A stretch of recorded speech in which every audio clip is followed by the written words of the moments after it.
సిలువను గూర్చి ధ్యానం చేసుకుంటూ ప్రార్థనాపూర్వకంగా మనము ముందుకు సాగిపోతూ ఉండాలి. హల్లెలూయా. అయితే కేవలం 40 రోజులు మాత్రమే ధ్యానం చేసుకొని జ్ఞాపకం చేసుకొని ఇంకా తర్వాత మరలా ఇష్టానుసారంగా తిరగొచ్చు ఉండొచ్చు అనడానికి పొరపాటున దేవుని వాక్యం ఒప్పుకోదు. ఈ 40 రోజుల సిలువ ధ్యానం అనేది ఎలాంటిదంటే, ఒక పంట వేసిన తర్వాత ఇంకా పంట అభివృద్ధి చెందడానికి మనం ఏం చల్లుతామంటే ఎరువు చల్లుతాం. అలాంటిది సిలువ ధ్యానం. Praise the lord. యేసయ్య నీ కొరకు నా కొరకు సమస్త మానవాళి కొరకు కలువరి సిలువలో ఆయన అనుభవించిన ప్రతి శ్రమ, ప్రతి బాధ, కార్చిన ప్రతి రక్తపు చుక్క లేక బొట్టు జ్ఞాపకం చేసుకొని మనం ఏ విధంగా అయితే దేవుణ్ణి ఆరాధిస్తూ మన ఆధ్యాత్మిక జీవితాన్ని విలువైనదిగా గడుపుతామో, అంతకంటే శ్రేష్టమైన పునరుద్ధానపు జీవము పరలోకములో దేవుడు మన కొరకు దాచి ఉంచాడు. దేవునికి స్తోత్రం. హల్లెలూయా.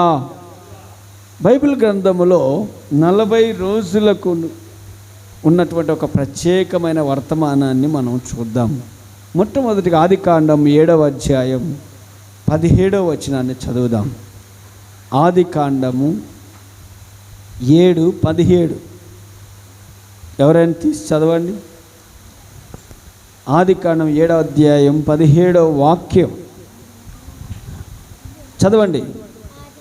ఆ జల ప్రవాహము 40 దినములు భూమి మీద నుండగా జలములు విస్తరించి ఓడను తేలజేసినందున అది భూమి మీద నుండి పైకి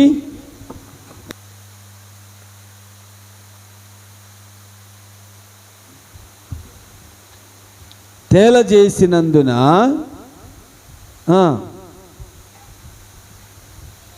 అది భూమి మీద నుండి పైకి లేచెను. జలములు భూమి మీద ప్రచండముగా ప్రబలి మిక్కిలి విస్తరించినప్పుడు ఓడ నీళ్ళ మీద నడిచెను. చూడండి, 40 రాత్రులు 40 పగుళ్ళు అనే మాట ఆ కింద కానీ పైన కానీ ఉంటుంది. ఇక్కడ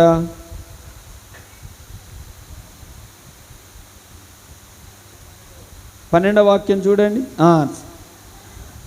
40 పగుళ్ళును 40 రాత్రులను ప్రచండ వర్షము భూమి మీద కురిసెను.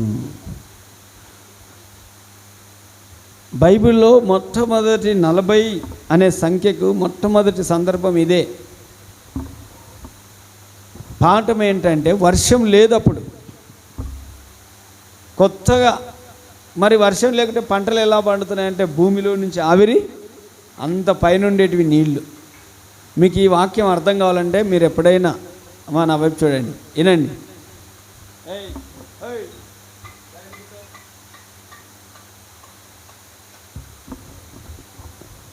మన గుంటూరు కానీ, నెల్లూరు కానీ, ఒంగోలు కానీ, విశాఖపట్నం కానీ ఆ లైను ఎప్పుడైనా వెళ్ళినప్పుడు సముద్రం ఒడ్డున ఉండే గ్రామాలకి ఎప్పుడైనా వెళ్ళినప్పుడు కొంచెం ఆ ఇసుక ఇట్లా తీసి చూడండి, పైన నీళ్లు ఊరుతాయి.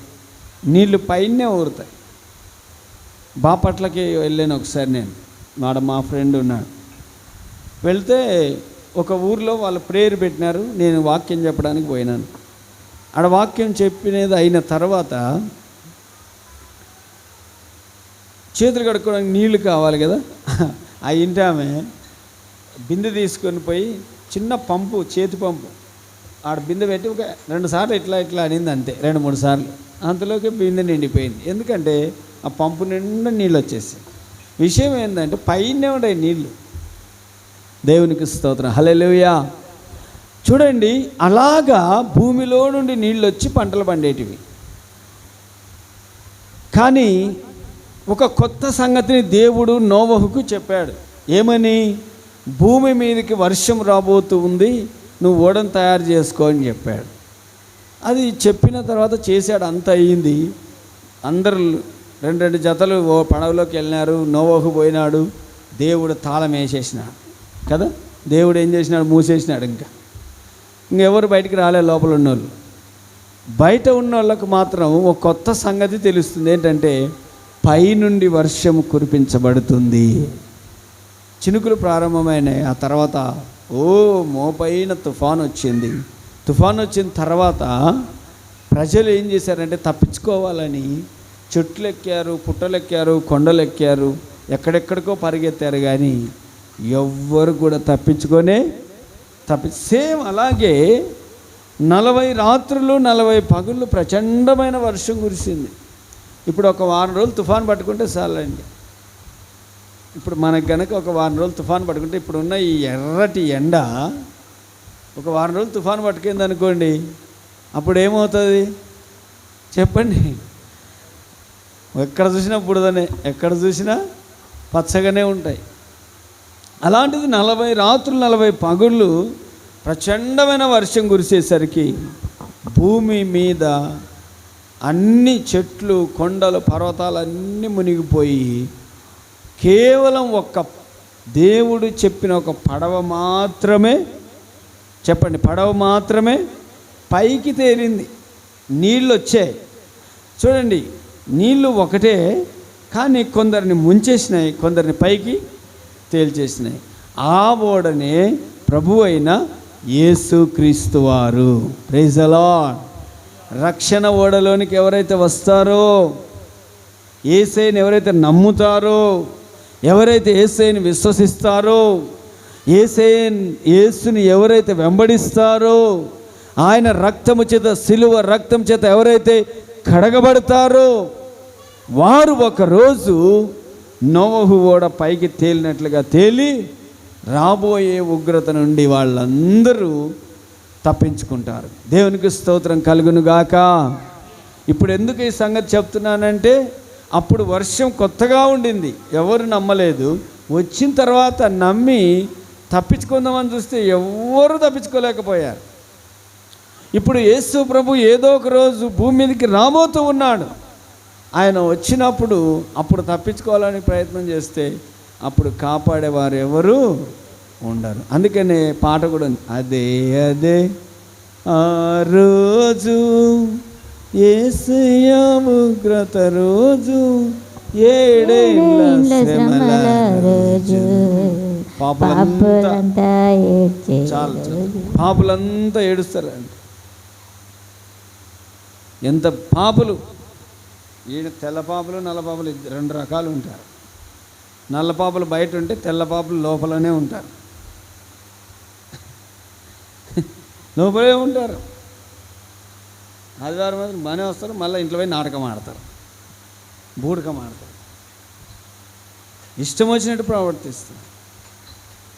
దేవుని కుటుంబం ఎలా ఉండాలి? దేవుని నామం ధరించుకున్న తర్వాత ఎలా బ్రతకాలి? ఎంత నెమ్మదిగా ఉండాలి, ఎంత ప్రశాంతంగా ఉండాలి. ప్రియమైన దేవుని బిడ్డలారా, నోవహు తనతో కూడా, నోవహుని ఎవరైతే నోవహు మాట విన్నారో, నోవహు చెప్పాడు వర్షం రాబోతుందండి, 120 సంవత్సరాలు చెప్తే ఒక్కరు నమ్మలేదు. కానీ తన భార్య, 3 కొడుకులు, 3 కోడళ్ళు నమ్మినారు. కూతుర్లుంటే కూడా నమ్మేవాళ్ళు కాదేమో, లేరు. హల్లెలూయా. 8 మంది చెప్పిన ప్రతి మాట విన్నారు. దూలం ఎత్తుకురమంటే ఎత్తుకొచ్చారు, కీళ్ళు తీసుకురమంటే తీసుకొచ్చారు, నీళ్ళు పోసారు. వాళ్ళ పని అంతా ఏంటంటే ఓడను తయారు చేసుకోవాలి. ఈరోజు నీ పని అంతా ఏంటంటే యేసుక్రీస్తుని రక్షకుడిగా అంగీకరించి నమ్మి, విశ్వాసం నుంచి నమ్మి బాప్తీసం పొందిన వాడు రక్షణ పొందుతాడు. ఇప్పుడు చూడండి, 40 రోజులు కురిసిన ఆ జలప్రళయానికి వీళ్ళందరూ ఒకటే నీళ్ళే వచ్చాయి. కొందరినేమో ముంచితే, కొందరినేమో పైకి తేలింది. నువ్వు పైకి తేలాలంటే యేసయ్య రక్షణ ఓడలో చేరాలి. ప్రైజ్ ది లార్డ్, హల్లెలూయా. సంఘమనే రక్షణ ఓడలో చేరాలి. దేవుని సంఘమనే రక్షణ ఓడలో నువ్వు ఉండాలి. కాలం గడిచే కొలది, దినములు గడిచే కొలది మీరు కావాలంటే కొంచెం పరిస్థితులను గమనించండి. ఇంతకుముందు ఉన్నట్లు ఇప్పుడు మనుషులు లేరు. ఎక్కడ చూసిన అబద్ధాలు, పచ్చి బూతులు, ఎక్కడ చూసిన మోసం.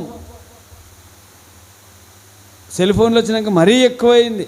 ఇంటి పక్కనే ఇంటి వెనక ఉంటాడు, ఎక్కడున్నవారు అని ఫోన్ చేస్తే వేరే ఊర్లో ఉన్నా అని అబద్ధం చెప్తాడు. భార్య భర్తకు అబద్ధం చెప్తుంది, భర్త భార్యకు అబద్ధం చెప్తాడు, తల్లిదండ్రులు పిల్లలకి, పిల్లలు తల్లిదండ్రులకు అబద్ధాలు ఎక్కువైపోయినాయి ఎక్కడ చూసినా. కారణం ఏంటి? పాపం. దేవుని ఉగ్రత రాబోతూ ఉంది. ఈ 40 రోజులు భయంకరమైన జలప్రళయం వచ్చింది. పాపానికి జీతం ఏంటండి? గట్టిగా చెప్పండి. పాపానికి జీతము. అయితే ప్రభు అయిన యేసుక్రీస్తు ద్వారా నిత్య జీవం. పాపం పట్టుకుంటుందంట. సమాధానకరమైన జీవితాన్ని జీవించాలి. నెమ్మదిగా కుటుంబం సాగాలి అంటే నిత్య జీవాన్ని నువ్వు చేపట్టుకోవాలి. వాక్యాన్ని నమ్మాలి, వాక్యానుసారంగా బ్రతకాలి, వాక్యం హృదయంలో పని చేయాలి. ఇప్పుడు మూత పోసి డబ్బాలో నీళ్లు పోయాలని ఎన్ని పోసినా ఏమి లాభము? పోసేవాడిని ప్రయాస పెడతాం తప్ప. అందుకే హృదయం తెరవబడాలి. కఠిన హృదయము కాకూడదు. 40 రోజులు ఎవరైనా తప్పించుకుంటారండి దేవుని ఉగ్రత నుంచి? ఎవరు తప్పించుకోలేరు. నేను నిజంగా చూడండి, దేవుని వాక్యాన్ని బట్టి ఖండించి చెప్తున్నాను, దేవుని ఉగ్రత నుంచి ఎవరు తప్పించుకోలేరు. మరి ఎవరు తప్పించుకుంటారంటే దేవుని మాట విన్న వాళ్ళు మాత్రమే తప్పించుకుంటారు. నోవహు విన్నాడు, తన భార్య వినింది, తన 3 కొడుకులు విన్నారు, కోడళ్ళు 3 విన్నారు. 8 మంది రక్షణ పొందారండి, రక్షణ పొందారు. దేవునికి మహిమ కలుగును గాక. ఇంకో మాట చూద్దాం. సంఖ్యాకాండం 14వ అధ్యాయం 33వ వాక్యం. సంఖ్యాకాండం 14వ అధ్యాయం 30.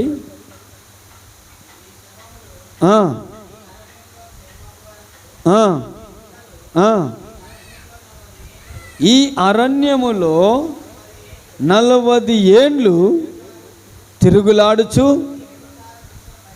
మీ వ్యభిచార శిక్షను భరించెదరు. మీ శవములు ఈ అరణ్యంలో క్షేమ వరకు, మీ పిల్లలు ఈ అరణ్యంలో 40 ఏండ్లు ఏం చేస్తున్నారండి?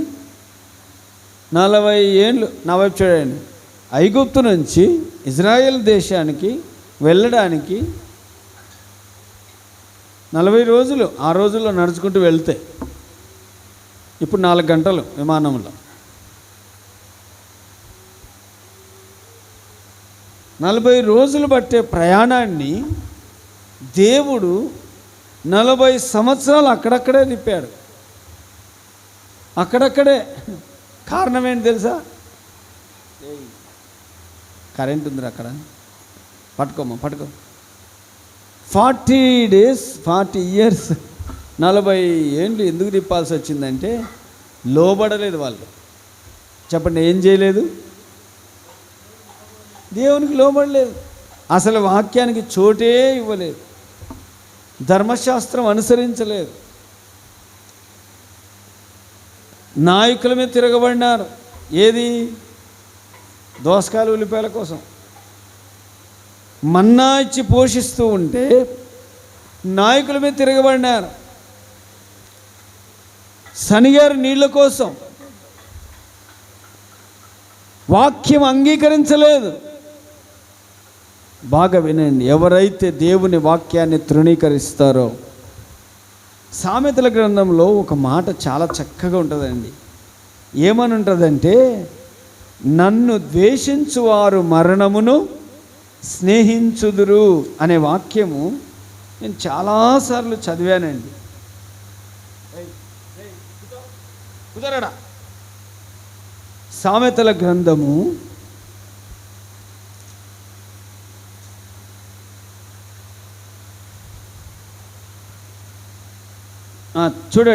8వ అధ్యాయం 36వ వాక్యం చదవండి. నన్ను కనుగొనని వాడు తనకే హాని చేసుకొనును, నా యందు అసహ్యపడు వారందరూ మరణమును స్నేహిస్తారంట. పిట్టలు రాలిపోయినారు అరణ్యములో.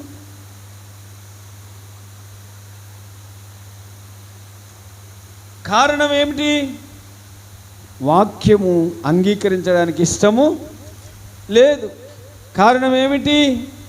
ధర్మశాస్త్రం అనుసరించడానికి ఇష్టం లేదు. దేవుని వాక్యము, దేవుని మాటలు, దేవుని పరిశుద్ధమైన జీవితము ఇష్టం లేకుండగా కొంతమందికి చూడండి, పాపం అంటేనే ఇష్టం కానీ పరిశుద్ధ జీవితం అంటే ఇష్టం లేదు.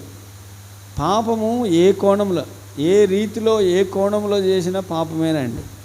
అది నోటితో చేసినా, కంటితో చేసినా, చెవితో చేసినా, చేతితో చేసినా, కాలుతో చేసినా, చెప్పండి, పాపము పాపమే.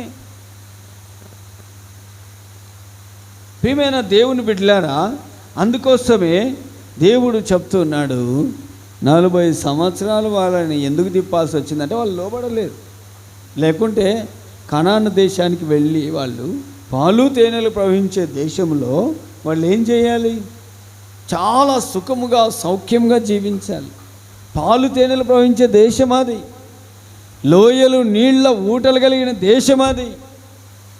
ఏమండి, రాత్రి చల్లని వెన్నెల, పగలు చక్కగా ఎండ కాదు, అలాగని వాన కాదు, చల్లని ప్రదేశం. చెట్టు కిందకి వెళ్ళి కూర్చుంటేనే ఎంతో హాయిగా అనిపించే ప్రదేశం. చాలా చాలా చక్కని ప్రదేశాన్ని, చక్కని దేశాన్ని దేవుడు వారికి ఇచ్చాడు. అయితే వీళ్ళు ఏం చేశారంటే,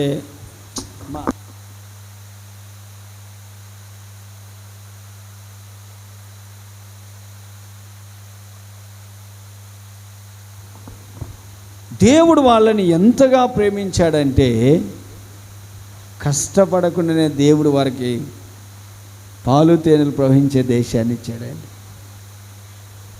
ఇంకో విషయం తెలుసా? వాళ్ళు కట్టని ఇండ్లు వాళ్ళకు వచ్చాయి. యేసు నామములో వచ్చునుగాక. ఆమేన్. కట్టుబడేదంతా మన కోసమే. అందరూ ఆమేన్ అనండి. నాటని తోటలు,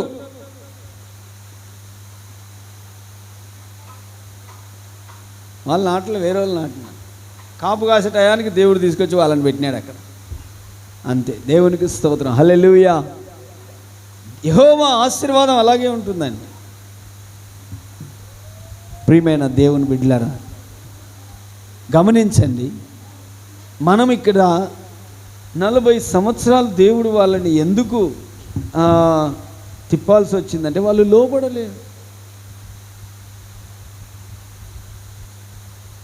పాఠం ఏంటంటే, మనం దేవునికి లోబడితే మనల్ని కూడా దేవుడు, ఆయన కంటికి కనబడని, చెవికి వినబడని, హృదయానికి కూడా గోచరము కానటువంటి ఆశీర్వాదంలోనికి దేవుడు మనల్ని తీసుకొని వెళ్తాడు. Praise the lord.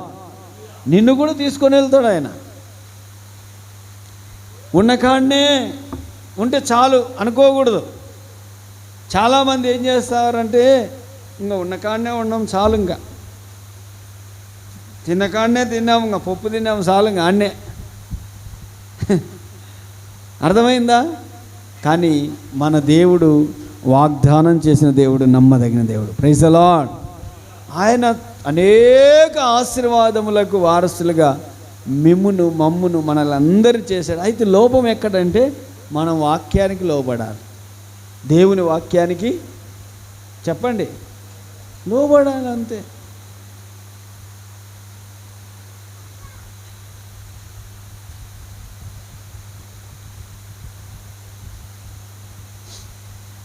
దేవుని వాక్యానికి మనము ఎప్పుడైతే లోబడి ఆయన వెంబడిస్తామో మన కోసం ఆయన నిజంగా సర్వ సమృద్ధిని ఆయన ఇచ్చినటువంటి దేవుడై ఉన్నాడు. చూడండి, 40 సంవత్సరాలు వాళ్ళని మన్నాతో పోషించాడంట. నిర్గమకాండం 16:35 చూడండి ఒకసారి. నిర్గమకాండం 16:35.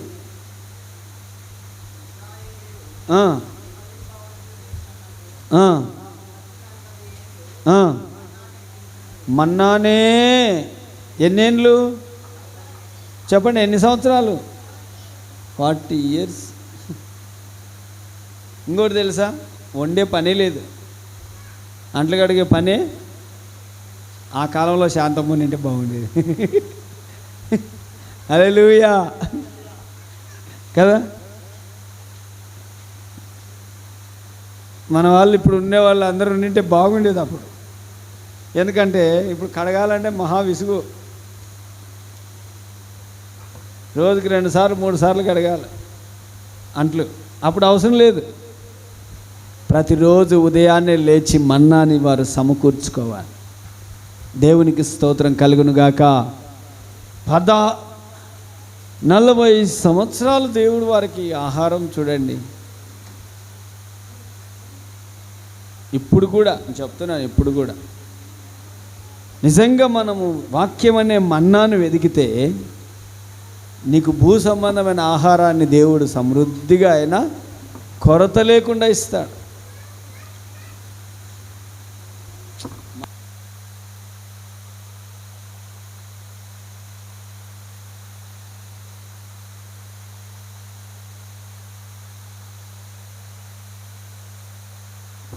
చూడండి,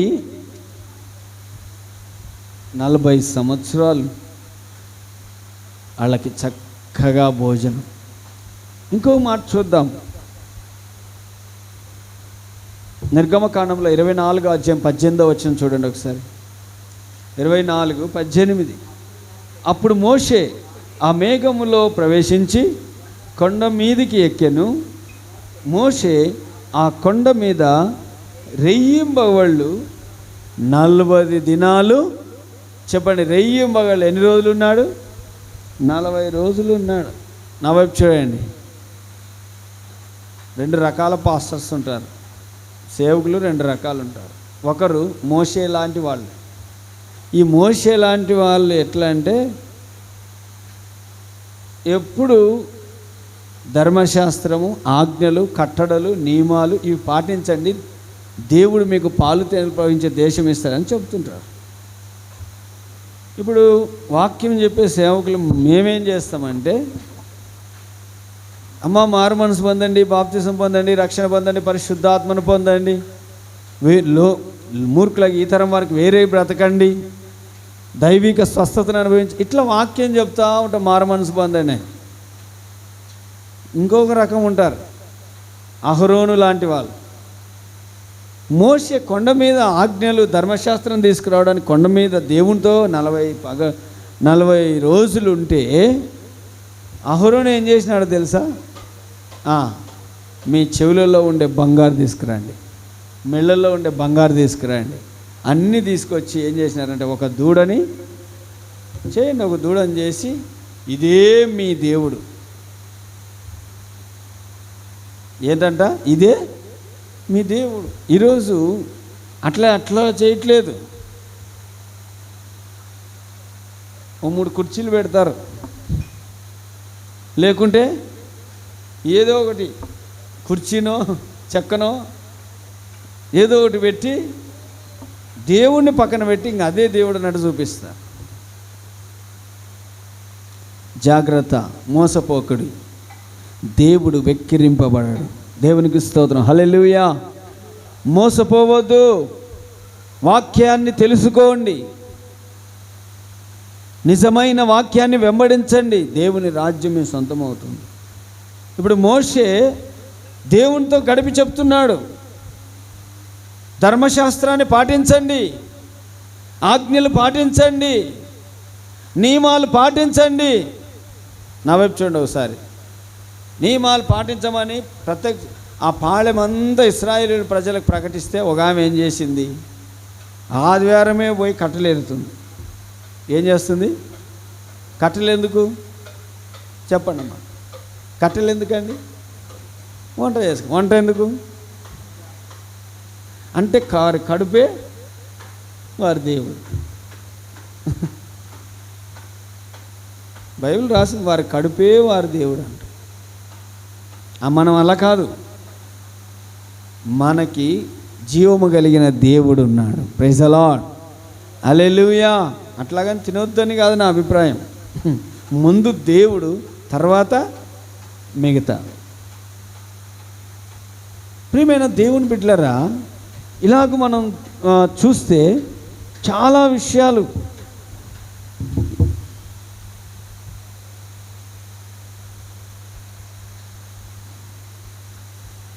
అసలైన విషయం చెప్తాను చూడండి. ద్వితీయోపదేశకాండం 25వ అధ్యాయం 3వ వచనం ఒకసారి చూడండి. ఇది చాలా ప్రాముఖ్యం. ద్వితీయోపదేశకాండం 25:3. ఇశ్రాయేలు ప్రజలలో మధ్య ఏదైనా ఒక వివాదం తలెత్తితే చూడండి, చదువు మైక్లో చదువు. ద్వితీయోపదేశకాండం 25వ అధ్యాయము 3వ వాక్యం. 40 దెబ్బలు కొట్టింపవచ్చును, అంతకు మించకూడదు. అయితే దీనికి మొదటి నుంచి చదవండి. 25వ అధ్యాయం మొదటి వచ్చిన మనుషులకు వివాదం కలిగి న్యాయసభకు వచ్చినప్పుడు న్యాయాధిపతులు విమర్శించి నీతిమంతుని నీతిమంతుడనియు దోషిని దోషి అని తీర్పు తీర్చవలెను. ఆ దోషి శిక్షకు పాత్రుడుగా కనబడిన ఎడల న్యాయాధిపతి వారిని పడుకొనబెట్టి వారిని నేరము కొలది దెబ్బలు లెక్క పెట్టి తన ఎదుట వానిని కొట్టించవలెను. చూసారా, ధర్మశాస్త్రం ప్రకారమే యేసుని కూడా శిక్షించినారు. ధర్మశాస్త్రం ప్రకారం యేసు ప్రభువుని ఏం చేశారండి? శిక్షించారు. కొరడా దెబ్బలు 40 దెబ్బలు కొట్టారు. అవి ఎలాంటివంటే ఆ కొరడాకి చివర ఇనుప సువ్వలు ఉంటాయి. ఆ పౌల్ని కొట్టినది. ఒకటి తక్కువ 40 కొరడా దెబ్బలు పౌలుని 5 సార్లు కొట్టినారు. యేసు ప్రభువుని ఒకసారి కొట్టినారు. అయితే ఆ కొరడాలో చివర సువ్వలు ఉంటాయి. అవి కొట్టినప్పుడు ఈ చర్మానికి అతుక్కొని ఆ పచ్చి చర్మం అలాగే లాక్కొని వచ్చేదన్నమాట. అంతగా 40 దెబ్బలు కొట్టేసరికి ఒళ్ళంతా పచ్చి గాయాలు. అంత గాయాలలో కూడా ఆయన మీద భారమైన సిలువను మోపారు. ఆ భారమైన సిలువను మోసుకుంటూ ఎక్కడి నుంచి? యెరూషలేము నుండి గొల్గొతా కొండపైకి ఆయన భారమైన సిలువను మోసి తీసుకొని వెళ్ళి ఆ కొండ మీద అక్కడ వదిలేసి అక్కడికి వెళ్ళిన తర్వాత సిలువకి మేకులతో కొట్టి ఆయన్ని చంపేశారు. లేఖనం ప్రకారముగా యేసుక్రీస్తు వారి మరణము ఉంది. అందుకే దేవుని వాక్యం చెప్తుంది. అందుకే ప్రపంచంలో చనిపోయిన వాళ్ళందరూ సమాధుల్లోనే ఉన్నారు, కానీ యేసయ్య సమాధిలో లేడు. ఆయన పునరుద్ధానుడై ఉన్నాడు. Praise the Lord. ఇదిగో మృతుడనైతిని కానీ యుగ యుగములు నేను సజీవుడనై ఉన్నాను. ధర్మశాస్త్రం ప్రకారం శిక్షించబడ్డాడు యేసయ్య, కానీ తిరిగి లేచాడు. యేసయ్య అన్నాడు, నేను వాక్యాన్ని నెరవేర్చడానికే వచ్చాను తప్ప కొట్టేయడానికి రాలేదు. ఇప్పుడు నువ్వు 40 దెబ్బలు తినాల్సిన అవసరం లేదు. కారణం ఏంటి తెలుసా? అంత సిలువ మీద ఆయన మోసాడు. నువ్వు రక్షించబడిన తర్వాత మరలా శిక్షకు లోనవ్వాల్సిన అవసరం లేదు. క్షమించేశాడు నిన్న ఆయన. ధర్మశాస్త్రమునైనను ప్రవక్తల వచనములైనను కొట్టివేయవచ్చునని మీరు తలంచవద్దండి. నెరవేర్చుటకే నేను వచ్చాను. కొట్టివేయడానికి నేను రాలేదు. యేసే నెరవేర్చాడు మన కోసం.